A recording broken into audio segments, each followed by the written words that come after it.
Hello à toi et bienvenue sur ma chaîne YouTube. Aujourd'hui, nous allons voir le grand secret de l'équilibre émotionnel. Mais avant de commencer la vidéo, je vais t'inviter à t'abonner à la chaîne si tu ne l'as pas encore fait.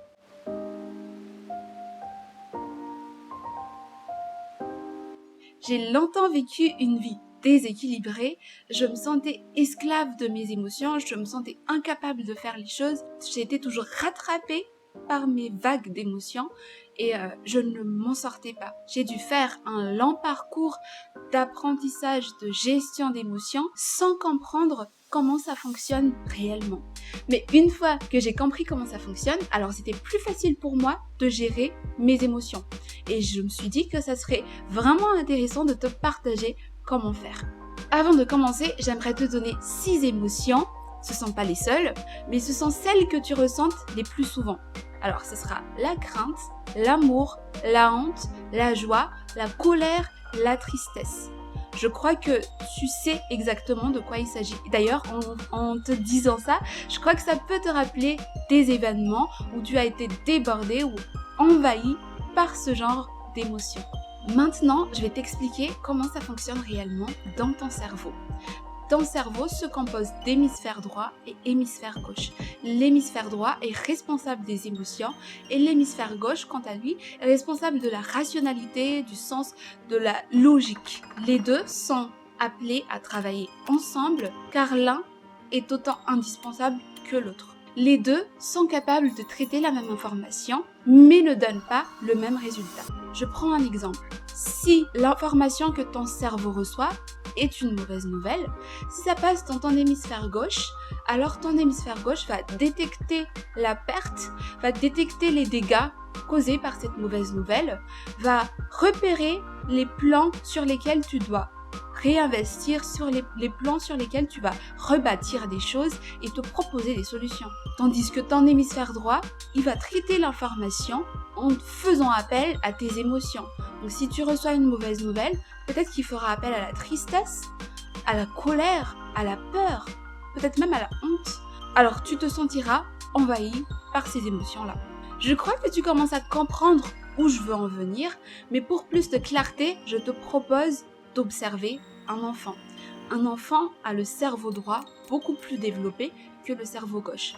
Donc, au fur et à mesure que l'enfant grandit, il va donner le nécessaire à son hémisphère gauche pour se développer et pour être complètement fonctionnel. Regarde les réactions qu'un enfant peut avoir face à une mauvaise nouvelle ou face à une bonne nouvelle d'ailleurs. Et c'est exactement comme ça qu'on se comporte quand notre hémisphère droit domine et écrase notre hémisphère gauche. Ce phénomène de domination de l'un sur l'autre n'est pas bien pour l'équilibre émotionnel. Comme j'ai évoqué au tout début, tu as besoin autant de l'un comme de l'autre. Comment faire pour éviter cette domination ? Ce que tu dois faire, c'est mener une vie équilibrée. Tout au long de ta journée, tu devrais faire appel autant à ton hémisphère gauche qu'à ton hémisphère droit. Tu dois être capable de raisonner, de donner des solutions, résoudre des problèmes, organiser, planifier des choses, être logique dans tes prises de décision. À la fois, dans une journée, tu peux ressentir l'amour et tu devrais ressentir la joie, tu devrais être en pleine connexion avec tes émotions. Ne jamais passer une journée où tu n'as pas utilisé, où tu n'étais pas connecté aux deux à la fois. C'est une manière saine de vivre et c'est aussi une manière très efficace pour traiter les changements et les nouvelles dans ta vie. Et que faire si tu te retrouves dans cette situation de domination, c'est-à-dire que ton hémisphère droit a complètement coincé ton hémisphère gauche, donc tu surréagis à quelque chose et tu ne peux plus réfléchir, tu n'es plus efficace, tu n'arrives plus à rien. Qu'est-ce que tu dois faire à ce moment-là ? Tu dois répondre aux besoins de ton hémisphère droit. Si tu es en colère, tu as besoin d'être entendu. Si tu es triste, tu as besoin d'être écouté et compris. Si tu as peur, tu as besoin d'être rassuré. Si tu as honte, tu as besoin de retrouver ton estime de toi-même. Si tu as de la joie, tu dois le partager. Quand tu es envahi par tes émotions, prends le temps de répondre à ses besoins. Car si tu ne le fais pas, tu risques de faire des actions, de poser des actions que tu peux regretter dans le futur. Réponds aux besoins de ton hémisphère droit. Mais tu ne t'arrêtes pas tout simplement à cette réponse, tu dois libérer ton hémisphère gauche pour qu'il puisse te donner les solutions à ta situation. Le fait que tu répondes aux besoins de l'hémisphère droit le rétrécit parce qu'il est satisfait, tout simplement, tandis que l'hémisphère gauche commence à s'épanouir. Une fois que tu as fait des actions pour répondre à tes besoins émotionnels, propose à ton hémisphère gauche de fonctionner. Dans l'application, ça serait ainsi. Je vais te donner un exemple précis. Imaginons que tu t'es fait renvoyer de ton travail. Alors, ton hémisphère droit a pris le dessus et a surréagi. Tu es en colère, tu es triste, tu as peur de ce qui va arriver le lendemain, tu as honte de toi, tu es complètement envahi. Ce que tu peux faire, c'est de trouver une personne à qui en parler. De cette manière, tu réponds aux besoins de ton hémisphère droit, d'exposer ta situation, d'être rassuré, d'être comblé, de te redonner ton estime, d'être compris dans tes propos.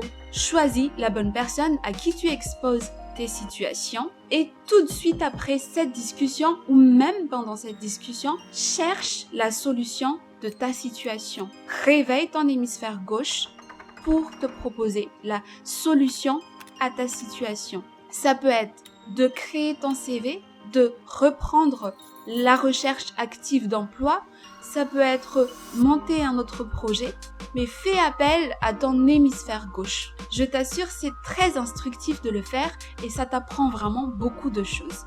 Si tu vois en face de toi une personne qui est en débordement d'émotions, alors réponds à son besoin émotionnel. Imaginons une personne en colère, très en colère. Alors toi, tu vas te positionner dans l'écoute et dans la compréhension de ce que la personne dit. Tu vas lui refléter sa colère, tout simplement. Ça ne demande pas beaucoup d'action. La personne prononce une phrase et tu répètes la phrase que la personne te dit. Je suis très en colère parce qu'on m'a renvoyé de mon emploi. Ah, tu es très en colère parce qu'on t'a renvoyé. Je comprends.